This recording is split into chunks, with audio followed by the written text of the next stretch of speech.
Okay, Craig. Yes.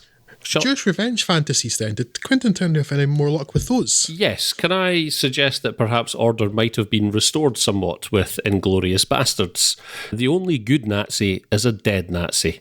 I hope as creators and audience we can all agree on that point. If we can't, then this is your cue to unsubscribe and never trouble our RSS feed again. There is, however, an argument to be made that so long as Nazis exist, and unfortunately current evidence suggests that they very much certainly do, a quite useful Nazi might be one who spreads terror among the ranks of his fellow scum, telling tales of bear Jews and the terrible torture at their hands for anyone repugnant enough to affiliate themselves with that crooked little cross. Yes, in 2009, Tarantino decided that he'd make his boy's own Where Eagles Dare World War II movie, lifting his title, if not the plot, from 1978's The Inglourious Basterds. In that movie, a group of rogue US soldiers volunteer to steal a V-2 rocket from the Krauts. In Tarantino's version, the name of the game is to kill as many Nazis as you can, as horribly as you can, occasionally leaving behind a lone survivor to spread fear and legend among the Axis ranks. And on this occasion, I'm all right with that. Led by Lieutenant Aldo Raine, Brad Pitt, the Basterds, important vowel distinction there, have their sights set on eliminating a group of high-ranking Nazi officers at the premiere of a propaganda movie. As luck would have it, their goal coincides with that of a young Jewish refugee named Shosanna, Melanie Laurent, who, as a young woman, narrowly escapes extermination by Colonel Hans Landa, Christoph Waltz, though her family were not so lucky. Some years later, Shosanna now runs the theatre where the propaganda movie is to be premiered, and though it has come to the Bastards' attention as a prime opportunity, you can be certain that Shosanna has her own plans. Coming off the back of my disappointment with both volumes of Kill Bill and Death Proof, I had taken another Tarantino sabbatical at this point in my movie-watching endeavours, and much as I missed out on Jackie Brown, it turns out to be another piece of bad timing on my part that I didn't catch up with Bastards until after the release of the following movie, Django Unchained. While I appreciate coming back to Jackie Brown now that my faculties are more capable, I really wish I'd seen Bastards sooner, because it is one hell of a ride.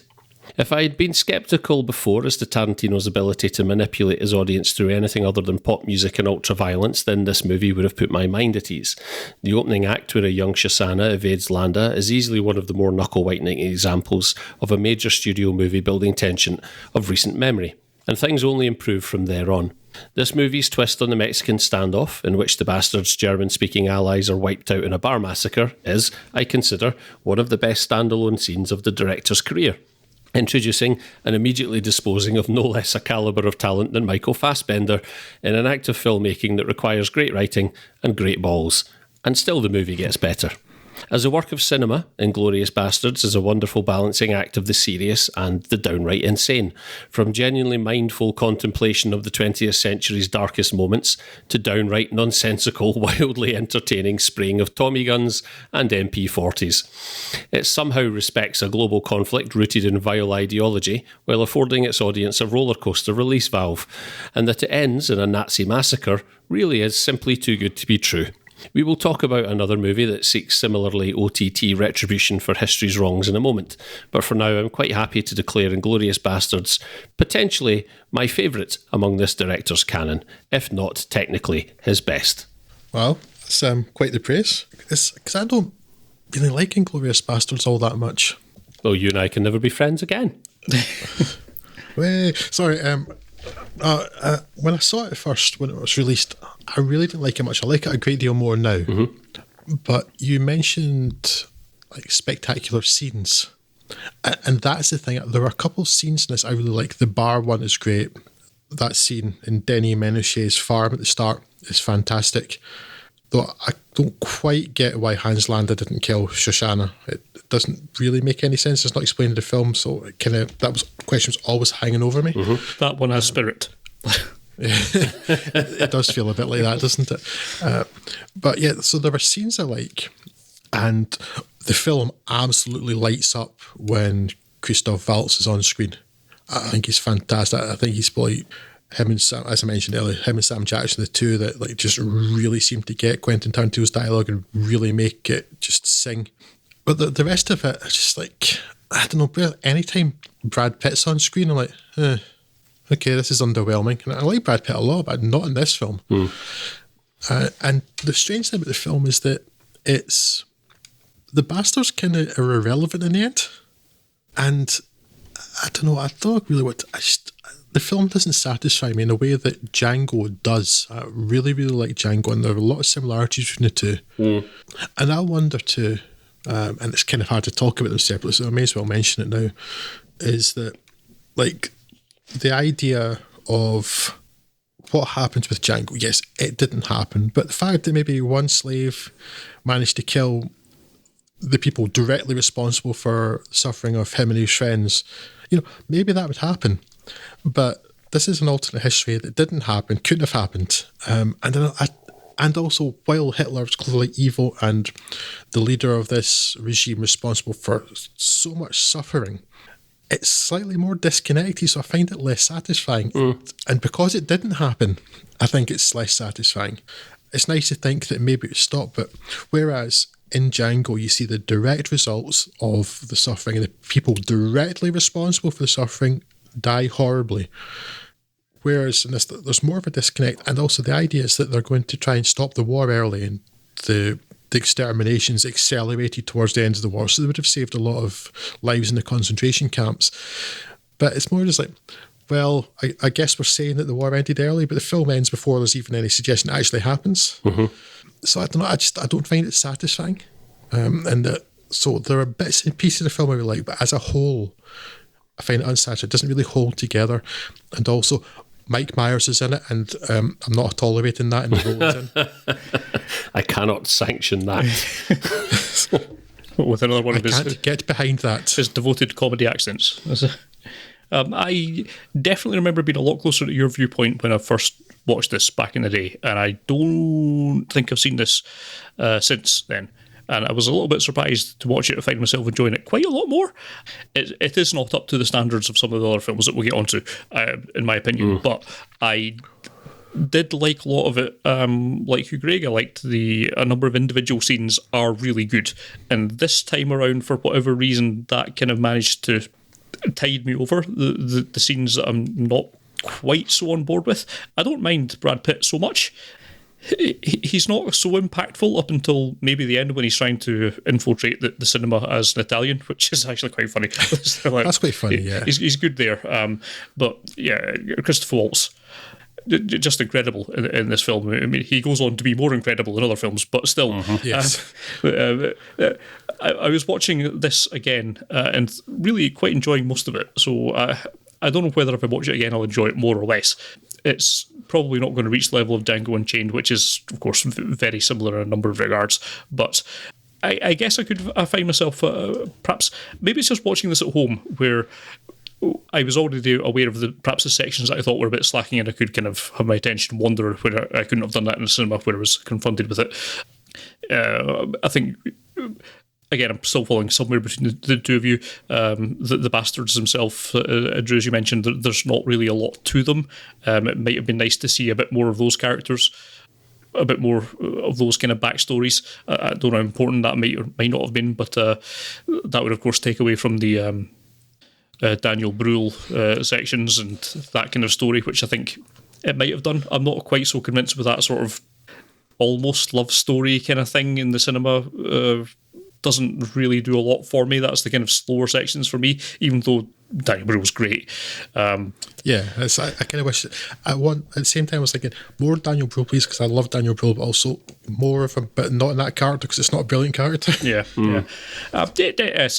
It's I would certainly recommend that people watch this. If you did give it a skip, as Craig did, entirely understandably off the back of Death Proof, let's be honest. This is definitely worth filling that gap, and it is a certainly good enough film to be worth your time. It's, again, a lot of Tarantino's later works are a shade too long. I would say this is also a shade too long.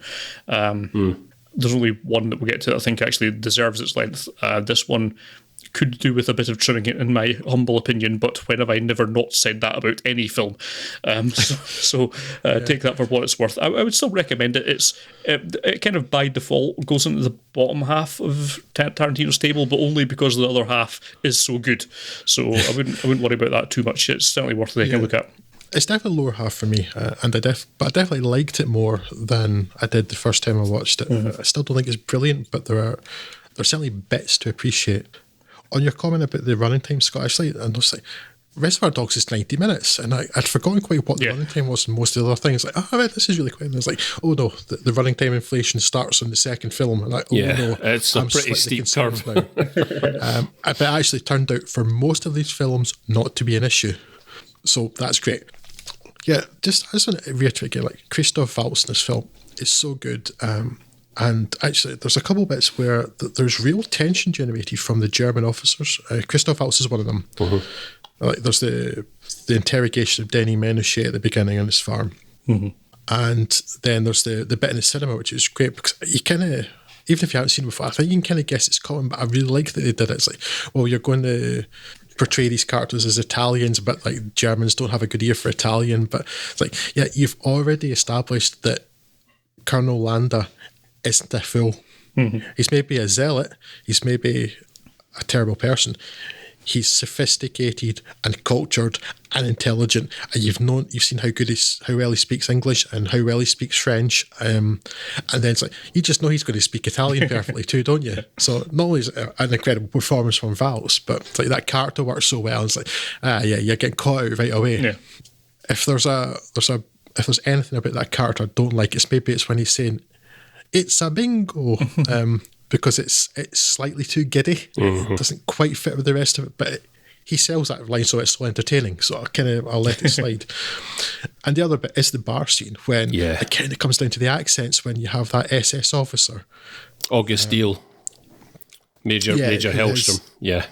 Who has who said like he's been listening in the back of the corner, and then like Michael Fassbender's trying to pass off why his accent is dodgy.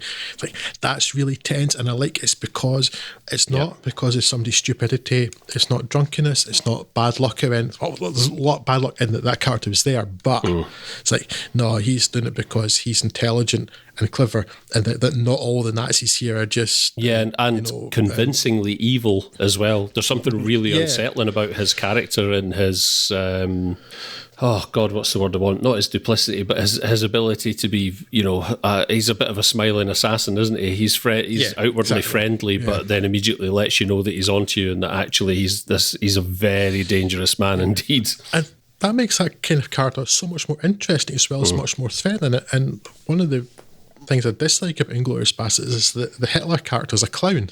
Yeah. He's not on screen a lot, but he's kind of portrayed like a clown.